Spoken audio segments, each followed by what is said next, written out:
नमस्कार दोस्तों, एक बार फिर से आप सभी का स्वागत है।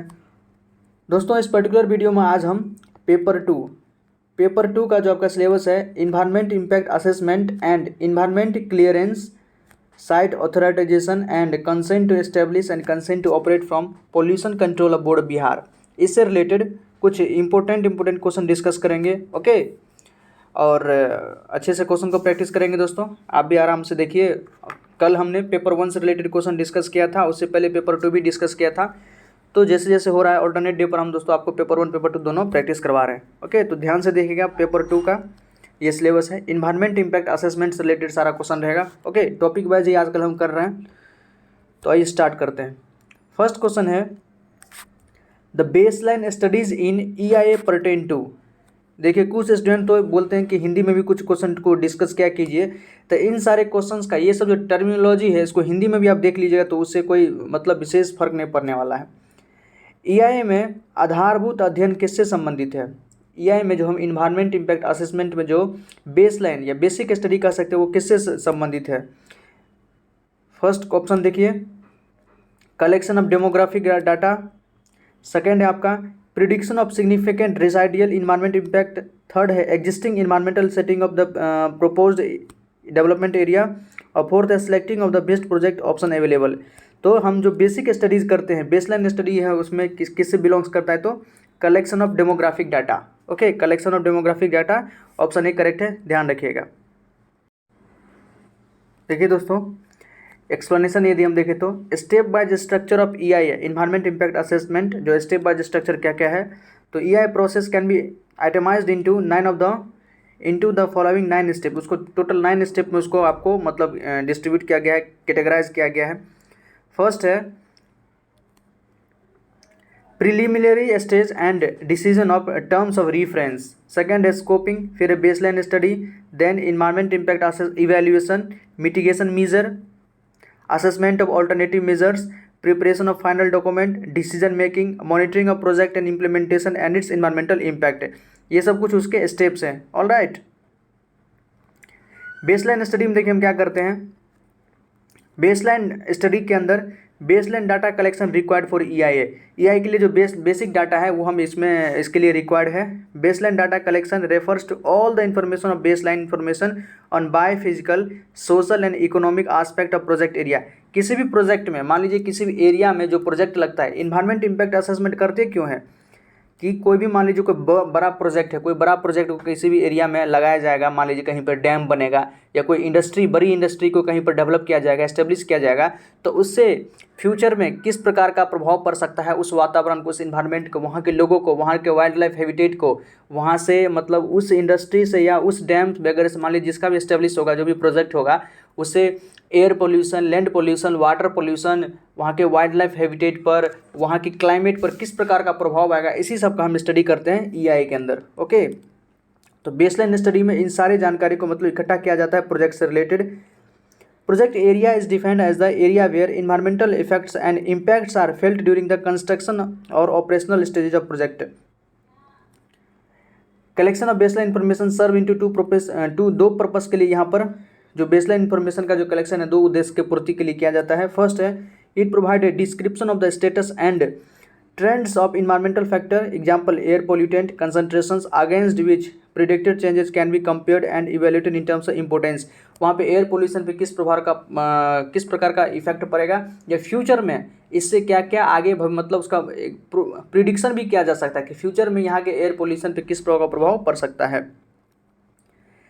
और है it provides a means of detecting actual changes by monitoring once a project has been initiated. Okay, तो ये कुछ मतलब याद रखेगा। तो हम बेसलाइन स्टडी में क्या करते हैं, तो वहाँ डेमोग्राफिक डाटा का कलेक्शन स्टोर करते हैं।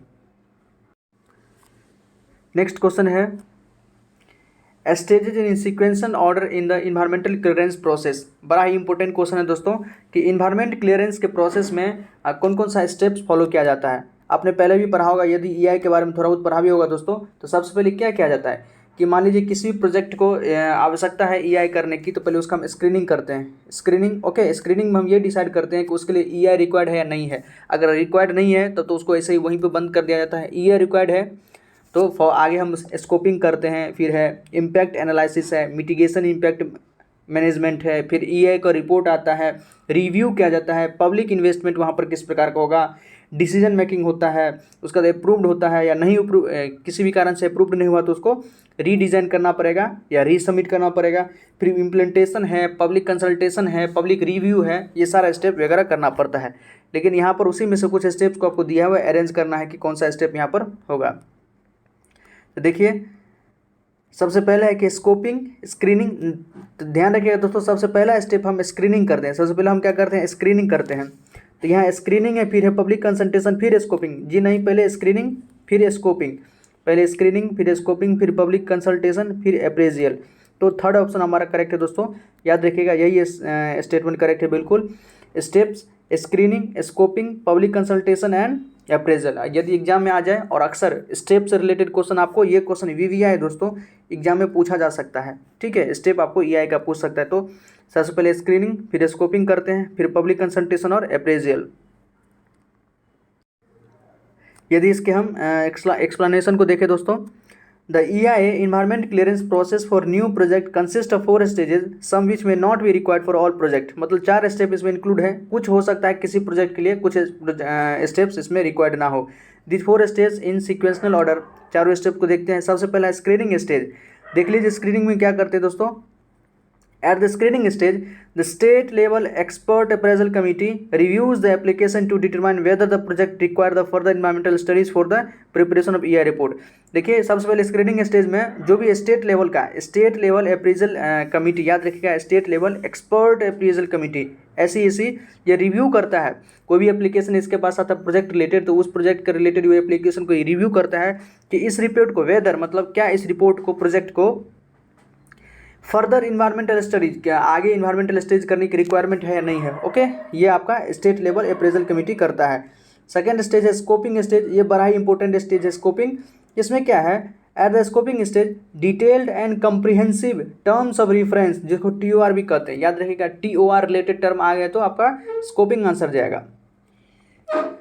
At the scoping stage, detailed and comprehensive term of reference addressing all relevant environmental concern for the preparation of EI report are determined। इसमें इन्वायरमेंट से रिलेटेड जितना भी कंसर्न हो सकता है, हमने पहले भी डिस्कस किया था, air pollution, land pollution, water pollution, wild life habitat, वहाँ के लोगों को किस प्रकार का प्रभाव पड़ेगा, इन सारे बातों को यहाँ पर ध्यान रखा जाता है। तो स्कोपिंग स्टेज में सारा का सारा डिटेल्स यहाँ पर रहेगा। This is carried out by expert appraisal committee for category A project. अलग अलग प्रोजेक्ट को अलग अलग कैटेगरी में डिस्ट्रीब्यूट किया जाता है। तो अगर ए प्रोजेक्ट का है तो उसको कौन करेगा, तो एक्सपर्ट अप्रेजल कमेटी करेगा, and by the state level appraisal committee for B1 project. अगर कोई B1 प्रोजेक्ट है तो उसके लिए स्टेट लेवल करेगा। Okay, and state level appraisal committee SEAC for category B1 project. याद रखिएगा प्रोजेक्ट ए है तो आपका जो एक्सपर्ट अप्रेजल कमेटी था वो करेगा, अगर और स्टेट लेवल अप्रेजल कमेटी कब करेगा, जब प्रोजेक्ट B1 का प्रोजेक्ट है। और scoping is not required for B2 project. याद रखिएगा दोस्तों, ये क्वेश्चन भी पूछा जा सकता है कि किस प्रोजेक्ट के लिए स्कोपिंग रिक्वायरमेंट नहीं है, तो B2 प्रोजेक्ट के लिए स्कोपिंग रिक्वायर्ड नहीं है। ऑल राइट, नेक्स्ट है पब्लिक कंसल्टेशन। ये बड़ा ही इंपॉर्टेंट स्टेप है। ऑब्वियसली बात है, कहीं भी आप प्रोजेक्ट लगाइएगा तो वहाँ के लोगों को पता भी तो होना चाहिए कि इस प्रोजेक्ट लगाने से उसको किस प्रकार से बेनिफिटेड हो सकता है, उसको आपको बताना पड़ेगा। या किस प्रकार का लॉस है तो पहले बता दीजिए, ताकि फ्यूचर में वो आपके खिलाफ किसी प्रकार का मतलब याचिका वगैरह ना दायर करे, या आप उसके साथ तालमेल बैठा के आगे काम कर सकें। This stage involves consultation with the project affected person on the effect of the project. Public consultation required for all category A and category B1 project. चाहे कैटेगरी ए का हो या कैटेगरी B1 प्रोजेक्ट हो, सभी के लिए consultation important है। With some exceptions including project involving the expansion of roads and highways which do not involve any further acquisition of land।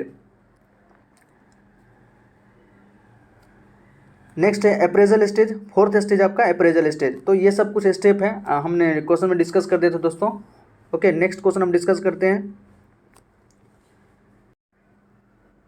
Next question देखते हैं, the role of the state pollution control board in EIA, environment impact assessment में state pollution control board का SPCB का क्या role होता है वो आपको बताना है। फर्स्ट है पब्लिक हियरिंग या कंसल्टेशन करवाना, सेकंड है इशूइंग ऑफ या इशू ऑफ NOC, थर्ड है कलेक्टिंग इन्वायरमेंटल डाटा, फोर्थ है survey of fauna and flora codes. इसमें से कौन सा रोल है आपका जो स्टेट पोल्यूशन कंट्रोल बोर्ड का है। First and third, first and second, third and fourth और सेकेंड एंड थर्ड। तो याद रखिएगा दोस्तों कि ईआई के प्रोजेक्ट में, इन्वायरमेंट इम्पैक्ट असेसमेंट के प्रोजेक्ट में जो आपका स्टेट पोल्यूशन कंट्रोल बोर्ड है, इसका रोल क्या है, तो पब्लिक हियरिंग है, या तो पब्लिक हियरिंग या पब्लिक कंसल्टेशन उसको कहते हैं।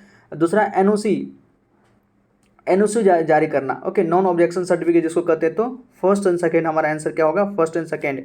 तो स्टेट पोल्यूशन कंट्रोल बोर्ड का क्या रोल है, पहला तो पब्लिक हियरिंग करवाना और दूसरा है इशू ऑफ एनओसी। किसी प्रोजेक्ट को एनओसी जारी करेगा, जब तक नहीं जारी करेगा तब तक वो प्रोजेक्ट स्टार्ट नहीं हो सकता है। ऑलराइट, तो फर्स्ट एंड सेकेंड करेक्ट है।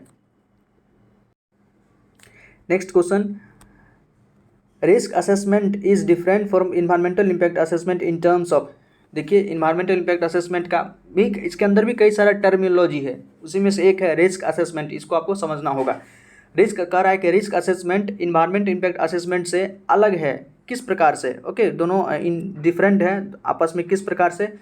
फर्स्ट है हैजार्ड आइडेंटिफिकेशन, सेकंड है डिजास्टर मैनेजमेंट, फोर्थ है प्रोबेबिलिटी एक्सप्रेशन, थर्ड है प्रोबेबिलिटी एक्सप्रेशन, और फोर्थ है आपका कंसिडरेशन ऑफ ह्यूमन इन्वायरमेंट।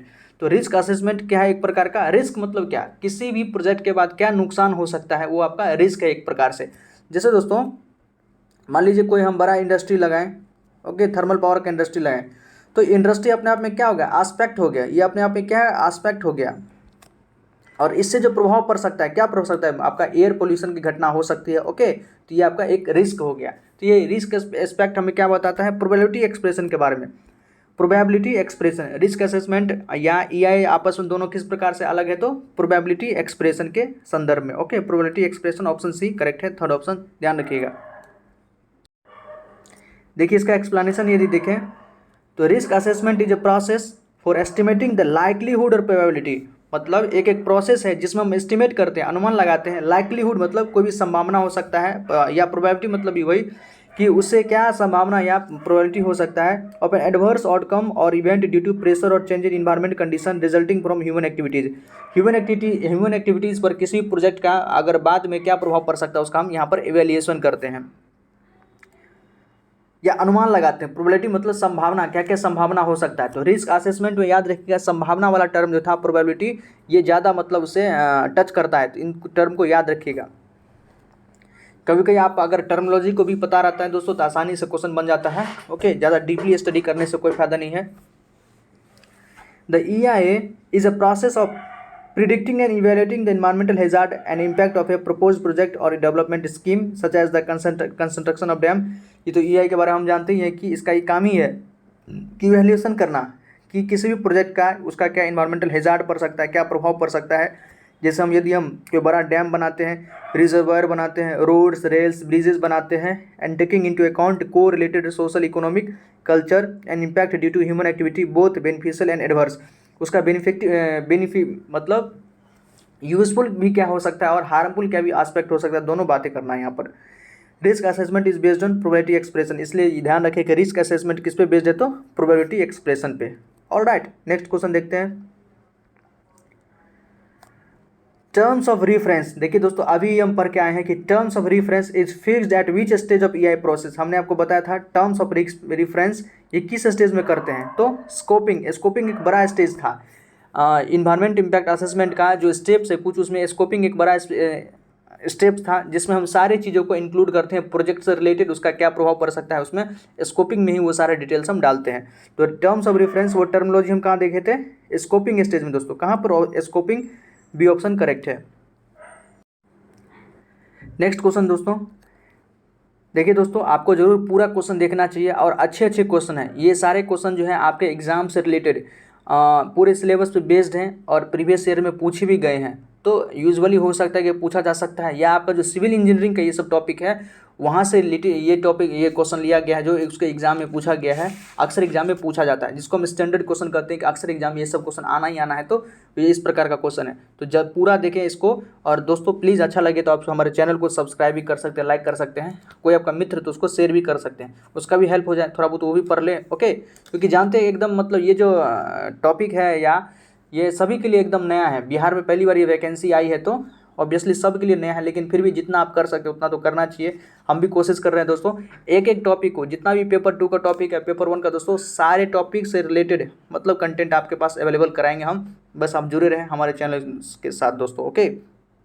और बहुत सारे मित्र हमारे देख लेते हैं, बस लाइक नहीं कर पाते दोस्तों। कम से कम 1-2 लाइक भी कर दिया कीजिए, बहुत मेहनत पड़ता है हमें भी। ओके, क्वेश्चन डिस्कस करते हैं दोस्तों। Environment impact assessment in India is statutorily backed up by which of the following act. देखिए कह रहा है कि EIA जो लागू किया गया भारत में, या EIA को जो बनाया गया भारत में, ये इसको वैधानिक रूप से या कानूनी रूप से दर्जा किस एक्ट के थ्रू इसको दिया गया है, इसको किस एक्ट के थ्रू बनाया गया, ये भी कह सकते हैं किस अधिनियम के थ्रू इसको बनाया गया। तो ये बड़ा ही आसान क्वेश्चन है। इन्वायरमेंट प्रोटेक्शन एक्ट 1986 का दोस्तों जो इन्वायरमेंट प्रोटेक्शन एक्ट था उसी से थ्रू ये बनाया गया है आपका इन्वायरमेंट इम्पैक्ट असेसमेंट। सबसे पहले 1994 में इसको पूरी तरह से लागू किया गया था, लेकिन बनाया गया था इन्वायरमेंट प्रोटेक्शन एक्ट 1986 के एक्ट से ही इसको भी बनाया गया था। तो ऑप्शन 1 करेक्ट है, ध्यान रखिएगा। देखिए दोस्तों, United Nation Environment Programme defines जो करता है EIA को as a tool use to identify the environmental, social and economic impact of a project prior to decision making. देखिए जो यूनाइटेड नेशन इन्वायरमेंट प्रोग्राम 1972 में एक बैठक हुई थी स्टॉकहोम में, यूनाइटेड नेशन इन्वायरमेंट प्रोग्राम की दोस्तों, यूनाइटेड नेशन इन्वायरमेंट प्रोग्राम है, ये हुआ था 5 जून 1972 को। 5 जून 1972 को केन्या नैरोबी में यूनाइटेड नेशन इन्वायरमेंट प्रोग्राम की स्थापना हुई थी। और यही यूनाइटेड नेशन इन्वायरमेंट प्रोग्राम दोस्तों, यही जो संस्था है जिसने बताया था कि प्रत्येक 5 जून को हम लोग एनवायरमेंट डे मनाएंगे। तो पहली बार जो पर्यावरण दिवस मनाया गया था आपको 5 जून 1974 को अमेरिका में, ये UNEP जिसका हेडक्वार्टर केन्या नैरोबी में है, ये भी ध्यान रखें।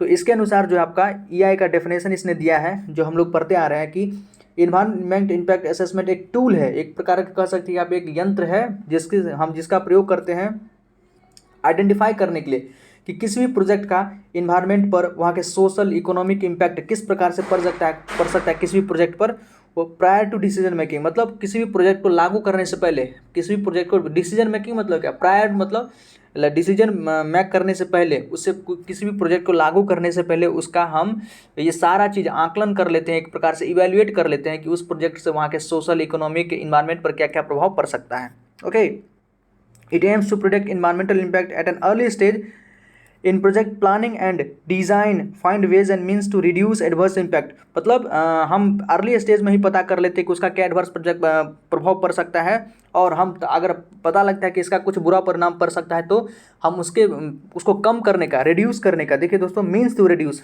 उसको रिड्यूस करने का क्या तरीका हो सकता है हम उसको पता लगाते हैं, ताकि ऑब्वियसली बात है हमको डेवलपमेंट भी तो करना है और हमको आगे भी बढ़ना है। ऐसा नहीं कि मान लीजिए हम इंडस्ट्री लगाएं तो पोल्यूशन हो जाएगा तो हम इंडस्ट्री ही ना लगाएं, नहीं दोस्तों, इंडस्ट्री लगाना भी जरूरी है, तभी हमारा कंट्री डेवलप करेगा, लेकिन उससे जो पॉल्यूशन होगा उसको कंट्रोल करने के लिए भी कुछ न कुछ हम उपाय करेंगे। To suit the local environment and present the prediction and options to decision makers. EIA in India is statutory backed up by the environment protection 1986 के थ्रू इसको लाया गया है, which contains various provision in EIA methodology and process. Okay, next question देखते हैं। Arrange the functions associated with EIA in sequential manner. मतलब EIA के अंदर जो कुछ फंक्शंस है उसको आपको सिक्वेंशनल मैनर में अरेंज करना है। फर्स्ट है identification, prediction, decision, defining the scope. Fourth है इवैल्यूएशन, इम्पैक्ट इवैल्यूएशन, एनालिसिस। कौन सा स्टेप पहले होगा कौन बाद में होगा ये आपको डिसाइड करना है। देखिए दोस्तों, तो सबसे पहले हम लोग क्या करते हैं, कोई डिफाइनिंग द स्कोप, आपको पता होगा सबसे पहले स्क्रीनिंग करते हैं। यहाँ स्क्रीनिंग का तो है नहीं, तो जब नहीं है तो अगला स्टेप देखेंगे।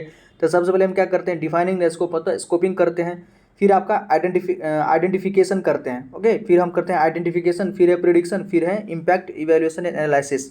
ओके, तो हमारा ऑप्शन क्या होगा, थर्ड। सबसे पहले हम थर्ड करते हैं दोस्तों, फिर आइडेंटिफिकेशन फर्स्ट, और फिर है आपका प्रिडिक्शन सेकेंड, और फोर्थ है आपका इवैल्यूएशन इसमें करते हैं। इवैल्यूएशन सबसे लास्ट में करेंगे ऑब्वियसली। तो 3 1 2 4 3 1 2 4 दोस्तों, ऑप्शन 3 थर्ड करेक्ट है, 3 1 2 4। नेक्स्ट क्वेश्चन देखते हैं दोस्तों। अब याद रखिएगा दोस्तों, एक एक क्वेश्चन आपको आपके नोटबुक में लिख लेना चाहिए सारे ऑप्शन के साथ, और आंसर लिख लेना चाहिए दोस्तों, और खुद से 1-2 बार आप पढ़िएगा तो आपको बहुत सारा चीज़ें समझ में आ जाएगा। ऑब्वियसली नया चीज़ है तो कम से कम जितना भी मिल रहा है आपको उतना तो प्रैक्टिस तो कर लेना चाहिए दोस्तों। ओके, ध्यान रखिए। नेक्स्ट क्वेश्चन है, the type of project in B category in the schedules attached with the EIA notification 14 September 2006 needs environmental clearance form.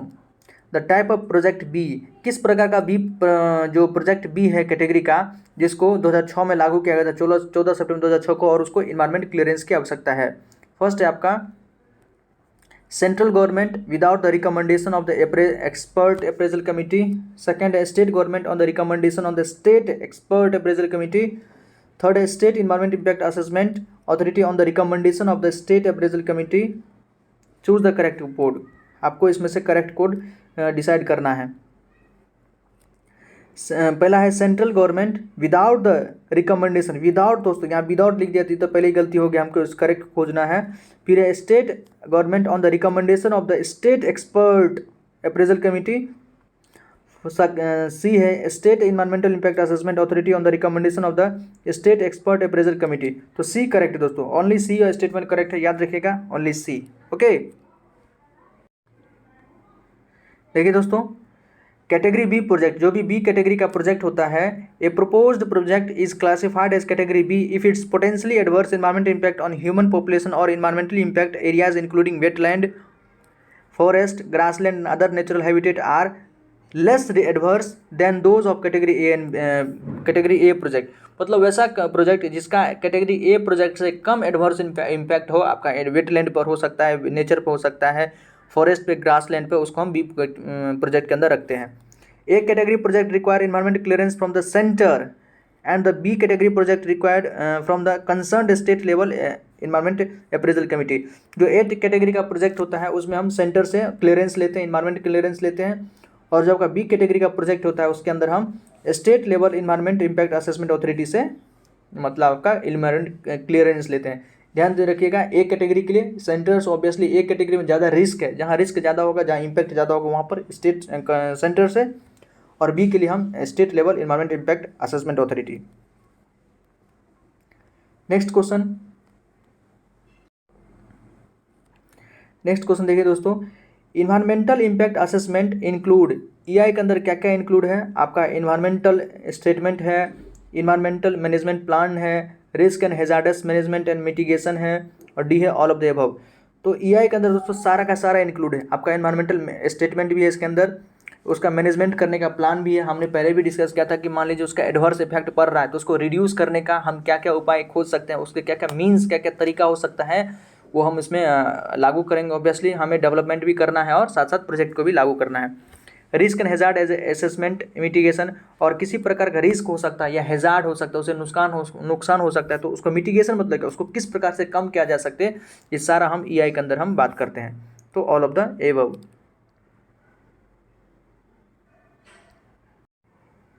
Next question है, environment impact assessment is aimed to help. देखिए EI का लक्ष्य क्या है, किस प्रकार के लक्ष्य को मदद करने के लिए इसका लक्ष्य क्या है, आपको ईआई का लक्ष्य आपको बताना है। फर्स्ट है estimate future needs of the society, जो सोसाइटी का भविष्य का नीड है, आवश्यकता है, उसका एस्टिमेट करना। Smooth implementation of a project, किसी प्रोजेक्ट को आसानी से लागू कर देना। थर्ड है cope with rapid increase in population, जो पॉपुलेशन में रैपिड इंक्रीज हो रहा है उसका सामना करना। और फोर्थ है रिसोर्स कंजर्वेशन। तो फोर्थ है दोस्तों रिसोर्स कंजर्वेशन, मतलब संसाधन का आपको संरक्षण करना। ऑब्वियसली हम यही तो करते हैं, इन्वायरमेंट इम्पैक्ट असेसमेंट हम क्या करते हैं, असेसमेंट से हम ये पता लगाते हैं कि उसका क्या क्या प्रभाव पड़ सकता है, और प्रभाव जो पड़ेगा ऑब्वियसली इन्वायरमेंट पे पड़ेगा। इन्वायरमेंट सारा चीज़ का संसाधन है, इन्वायरमेंट के अंदर जो भी चीज़ है, चाहे हम हो या हमारा जो वेटलैंड है या हमारा जो एयर है, वाटर है, लैंड है, वाइल्ड लाइफ है, और भी अलग अलग प्रकार के एनिमल रह रहे हैं, वो सब क्या है, मतलब नेचर का रिसोर्स है। तो संसाधन को सबसे बड़ी बात है हमको कंजर्व करना। हम जो कोई प्रोजेक्ट लगाएंगे इससे संसाधन का किसी भी प्रकार का खतरा ना हो, उसका क्या है, कंजर्वेशन करना है। तो सबसे बड़ा एम उसका क्या है, ईआई का रिसोर्स कंजर्वेशन। क्या है दोस्तों, रिसोर्स कंजर्वेशन, जरूर उसको ध्यान रखें, डी ऑप्शन करेक्ट है। ऑल राइट, नेक्स्ट क्वेश्चन है मैच द फॉलोइंग है आपका, match the list 1 and list 2, identify the correct answer from the code given below. मतलब मैच करके नीचे कोड दिया उसको आपको मैच करना है। फर्स्ट दोस्तों इन्वायरमेंट बेसलाइन, उसके अंदर है systematic appraisal of EIS, avoid reduce remedy impact, rational level of the project, establishment of present and future state of the environment.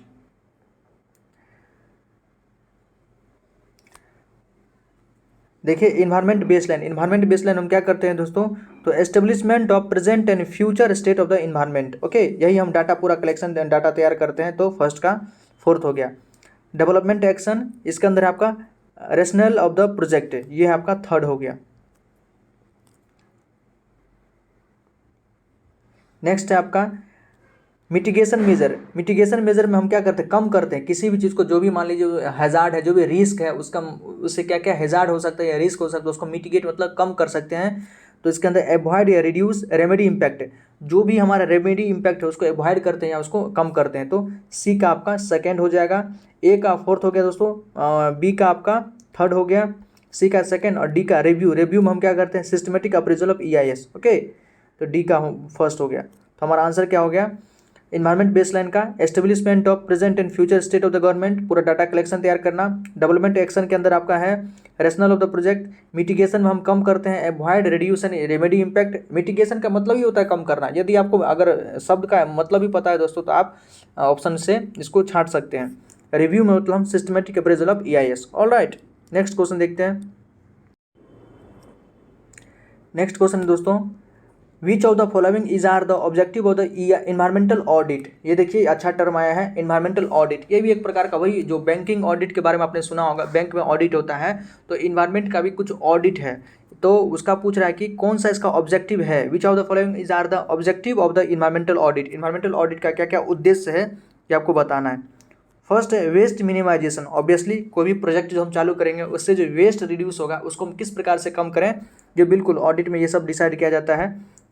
Resource optimisation, जो भी हमारे पास संसाधन है उसका सही से सही उपयोग हो, सस्टेनेबल यूज़ हो। ऐसा नहीं कि हमारे पास अगर मान लीजिए बहुत ज़्यादा रिसोर्स है तो उसका हम बहुत बुरी तरीक़ा से प्रयोग कर रहे हैं, बहुत ज़्यादा यूज़ कर रहे हैं, बहुत ज़्यादा को वेस्ट कर रहे हैं, ये गलत है। रिसोर्स का ऑप्टिमाइजेशन होना चाहिए, मतलब सही उपयोग होना चाहिए। कंप्लायंस विथ लीगल रिक्वायरमेंट, और जो उसके लिए जो भी लीगल रिक्वायरमेंट है प्रोजेक्ट के लिए, जो भी इन्वायरमेंट इम्पैक्ट असेसमेंट के लिए जो भी लीगल कानूनी अगर कोई किसी प्रकार को आवश्यकता है तो वो सारा चीज़ हम करेंगे। D all of the above. तो फोर्थ ऑप्शन करेक्ट है दोस्तों। इन्वायरमेंटल ऑडिट में हम ये सारा waste minimisation, resource optimisation, compliance with legal requirement, ये सारा चीज़ करते हैं। ओके, देखिए दोस्तों, environmental audit should be the carried out for and all industry to ensure environmental protection. मतलब इन्वायरमेंट का प्रोटेक्शन हो रहा है कि नहीं उस चीज़ को देखने के लिए सारे इंडस्ट्री में इसको किया जाना चाहिए। Environmental audit is a periodic level of how well the system is working. मतलब कोई किसी प्रकार का सिस्टम या कोई भी आपका प्रोजेक्ट किस प्रकार से चल रहा है, सही से काम कर रहा है या नहीं कर रहा है, उसके अंदर सारी बातें मतलब का ध्यान रखा जा रहा है या नहीं ध्यान रखा जा रहा है, इन सारी बातों का हम ऑडिट करते हैं। हाल ही फिलहाल में दोस्तों एक बहुत बड़ी घटना हो गई थी, आपको पता होगा, गाम्बिया में, जो वेस्टर्न अफ्रीका एक कंट्री है गाम्बिया, वहाँ पर 66 बच्चों की कप सिरप पीने से मौत हो गई थी। और वो कप सिरप भारत में बना था, जो मेडेन फार्मास्यूटिकल कंपनी हरियाणा की थी सोनीपत, वहाँ से वो मतलब वो कप सिरप वहाँ मैन्युफैक्चरिंग हो रहा था।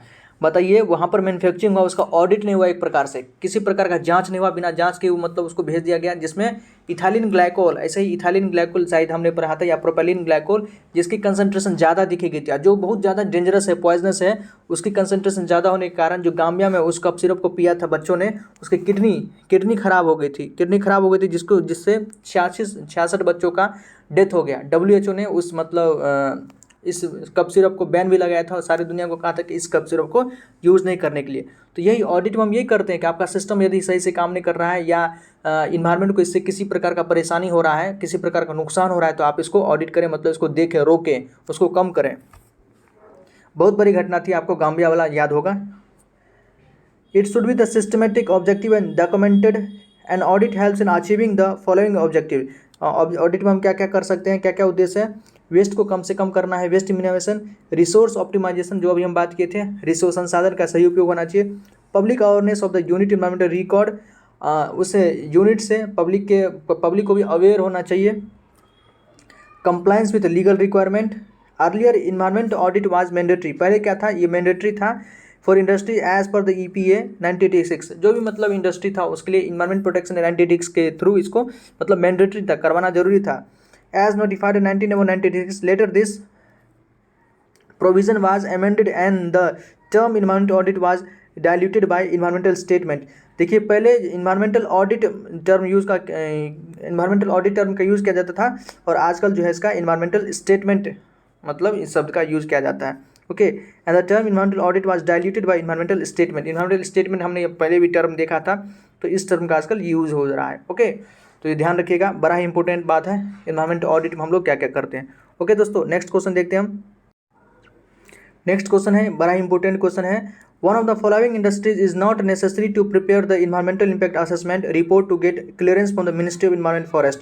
मतलब 4 ऑप्शन दिया, उसमें से किस कैटेगरी को, किस इंडस्ट्री को आपको report to get not necessary to prepare the EIA report to get environmental clearance, मतलब किसको EIA का रिपोर्ट की आवश्यकता नहीं होती है ministry of environment and forest से। आपका थर्मल प्रोजेक्ट है, न्यूक्लियर प्रोजेक्ट है, हाइड्रो प्रोजेक्ट है, या industry involving investment less than 5 crore. तो देखिए दोस्तों, थर्मल प्रोजेक्ट बहुत ज़्यादा कोल का यहाँ पर यूज हो जाता है, बड़े पैमाने पर इलेक्ट्रिसिटी पैदा होता है, तो इसको तो मैंडेटरी है। ओके, न्यूक्लियर प्रोजेक्ट, इसका क्या कहना है दोस्तों, इसके मतलब न्यूक्लियर प्रोजेक्ट में किसी भी प्रकार की छोटी भी दुर्घटना हो जाए तो उसके आसपास के एरिया को पूरी तरह से ध्वस्त कर सकता है, मतलब विनाश कर सकता है न्यूक्लियर प्रोजेक्ट, इसको तो बहुत ज़्यादा आवश्यकता है। हाइड्रो प्रोजेक्ट, यहाँ भी बिजली उत्पादन हो रहा है, और हाइड्रो प्रोजेक्ट में आपको डैम बनाना पड़ता है, तो डैम ऐसे ही नहीं बन जाता है, डैम बड़ा डैम बनता है, पूरे गाँव को डिस्प्लेस किया जाता है, तो इसके लिए तो बिल्कुल ऑब्वियसली ज़रूरी है। लेकिन जो प्रोजेक्ट आपका 5 करोड़ से कम है, जिस भी प्रोजेक्ट में दोस्तों इन्वेस्टमेंट 5 करोड़ से कम है, उसको किसी प्रकार का आपको मिनिस्ट्री ऑफ इन्वायरमेंट और फॉरेस्ट से आपको क्लियरेंस लेने की आवश्यकता नहीं है। ओके, तो डी ऑप्शन हमारा करेक्ट है। देखिए दोस्तों, product such as mining, thermal project, nuclear project and hydro project ETC has more impact on environment. इन सारे प्रोजेक्ट का हम बात की, माइनिंग हो सकता है, आपका थर्मल प्रोजेक्ट हो सकता है, न्यूक्लियर प्रोजेक्ट हो सकता है, हाइड्रो प्रोजेक्ट, इस सब का मतलब इन्वायरमेंट पर बहुत ज़्यादा प्रभाव पड़ता है। Need to get clearance from EIA, obviously environment impact assessments, इसको क्लियरेंस लेना पड़ेगा, because they cause the adverse consequence, इससे आपको बुरा परिणाम भी होता ही है। As per 1994 industry involving less than 50 crore investment is not necessary to get clearance from EIA। जिस भी कंपनी का इन्वेस्टमेंट 50 करोड़ यहाँ पर लिखा है, शायद सॉरी दोस्तों गलती हो सकता है, यहाँ पर 5 करोड़ तो ऑब्वियसली हम भी जानते हैं, याद रखिएगा 5 करोड़ से कम इन्वेस्टमेंट है, उसको इन्वायरमेंट क्लियरेंस लेने की आवश्यकता नहीं है। ओके, नेक्स्ट क्वेश्चन देखते हैं। नेक्स्ट क्वेश्चन है, which process of EIA follows monitoring and involves comparing actual outcome with predicted outcome. Which process of EIA follows monitoring and involves comparing actual outcome with predicted outcome. तो ये आपका review of EIS, evaluation and assessment of significance, auditing and prediction of mitigating measure, और for the decision making. तो D हमारा कौन option सही है दोस्तों, तो auditing and prediction of mitigating measure. Okay, तो इसका याद रखिएगा, auditing and prediction mitigating measure. Next important question है आपके बिहार से रिलेटेड क्वेश्चन है, according to the Bihar state pollution control board which of the following are the criteria for the approval of a state for waste management. मतलब waste management के लिए क्या क्या criteria अपने स्टेट में बिहार में वो आपको बताना है। फर्स्ट है, the air quality of the site must be with in the limits prescribed. जो भी लिमिट्स है किसी भी एरिया का, जो एयर क्वालिटी है आपका, वो जो लिमिट्स है उसके अंदर होना चाहिए। सेकंड है, agriculture land shall be avoided as far as practicable. जितना भी कोशिश हो कि एग्रीकल्चर लैंड पर किसी भी प्रकार का EIA वाला प्रोजेक्ट वगैरह ना लगे। ऑब्वियसली बात है कि खेत तो ऐसे ही दोस्तों, खेत कम होते जा रहा है, और जैसे ही अर्बनाइजेशन हो रहा है तो खेतों की संख्या कम हो रही है, वो एरिया घट रहा है, तो अगर हम उस जो भी हमारे एग्रीकल्चर लैंड है उसी पर हम प्रोजेक्ट लगाते हैं तो थोड़ा बहुत नुकसान हो सकता है। मतलब फर्टाइल लैंड पे तो कम से कम नहीं लगाना चाहिए। तो कौन कौन सा आपको पूछ रहा है कि यहाँ पर है, किस किस को अप्रूवल मिला हुआ है, तो एयर क्वालिटी ऑब्वियसली बात है, ये भी लिमिट में होना चाहिए, बिल्कुल सही बात है, और एग्रीकल्चर लैंड को अवॉइड करना चाहिए, ये भी सही है। तो दोनों स्टेटमेंट हमारा सही है, तो A and B both statement are correct. Option third correct है दोस्तों, A and B both correct. देखिए दोस्तों, according to the Bihar state pollution control board these are the important criteria for the approval of the site. किसी भी site को आपको approval तब मिला, आइए मतलब किसी भी साइट को अप्रूवल मिलने का क्या क्या क्राइटेरिया है वो देखिए। फर्स्ट है, ambient air quality of site must be with in the limit पर प्रेस्क्राइब्ड। जो भी लिमिट आपको दिया जाएगा वहाँ का एयर क्वालिटी का, वो मतलब उसको आपको फॉलो करना पड़ेगा, उसी के अंदर होना चाहिए, वो एयर क्वालिटी नीचे ऊपर नहीं होना चाहिए। In case of expansion, diversification and modernization and increase in pollution load shall not be allowed to the extent that violate the ambient air standard. Further, existing air and water pollution control facilities must be satisfactory and the unit must have approved hazard risk assessment.